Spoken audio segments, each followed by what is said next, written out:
So what's going through your mind on that fourth down before the play snap? Really, I knew the ball was coming my way when it was a single receiver on my side, and then me being a sophomore, the youngest on the field, I knew he was going to come my way. So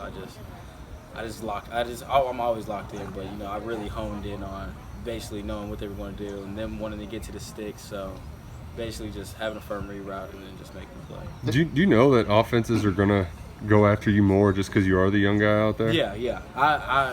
I knew that even last year when I got on the field, when they saw me, they were going after me. It's just kind of the thing that I embrace, and it's kind of the thing that I like. It's just more opportunities to get the ball. So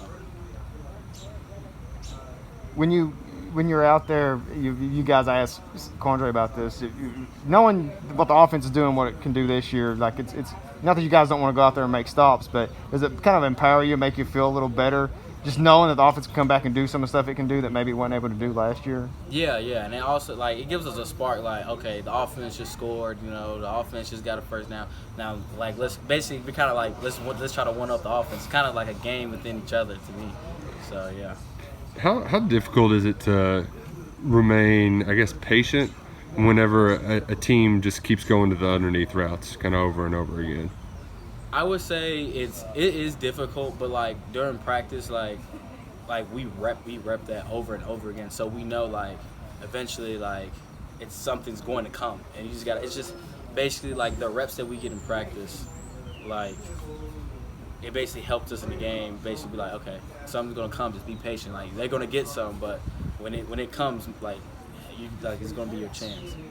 Is there was there any chirping from the linebackers that they got to pick before the DBs? No. We won. We wasn't no chirping. It feels like y'all have been close though. Yes. Is there frustration there at all, or? No, there's no frustration. I would say it's frustration. You'll get one eventually, right? Yeah.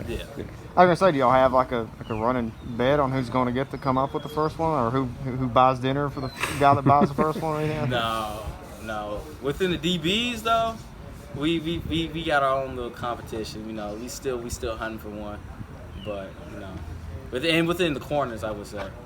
So we still looking for it. I'm curious because you were able to get out there last year. How much different is it a third down in a full Kroger field versus what it was like a year ago? I feel like it's more third down, full Kroger field. Full Kroger field is more, I guess. I would say you would have more confidence. I would say with more fans there. Basically the fans, basically supporting oh, you can do it. You know what I mean? Basically having that support there.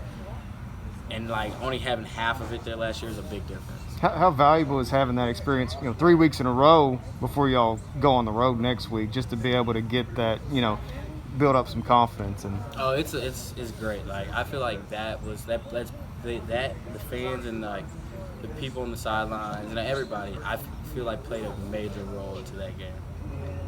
How much of the coaches talked about the energy level for this one? Because obviously you had a big game last week.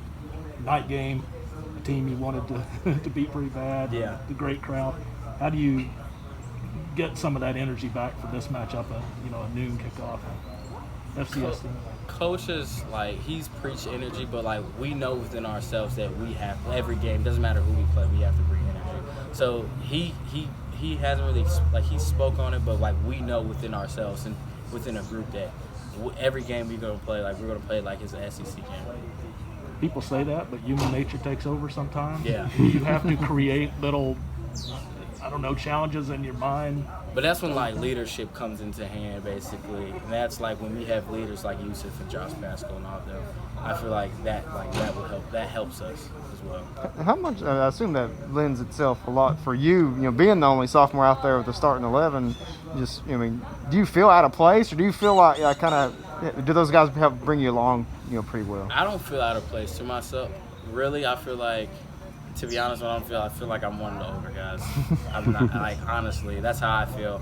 Even though I know I'm not, but I feel like being around them and basically even when I be in the locker room, I'm around them, being around them, I feel like I'm one of the older guys. And even with some the younger guys that we have on the team, I feel like I bring them along just because they brought me along last year, so I'm just trying to give back to what they gave me. What are you seeing from some of those young guys? I mean, I think, after you and Sed and Quandre, figuring some things out at corner, I think that this week would be a good week to kind of maybe get some of those guys reps. Oh, what I'm like basically seeing them from the young guys, like they're high energy, like they're very talented, and like I feel like when those guys leave, like we're gonna have some dudes when those guys graduate. So, or when they go to the league, like we're gonna have dudes. So that's how I feel personally.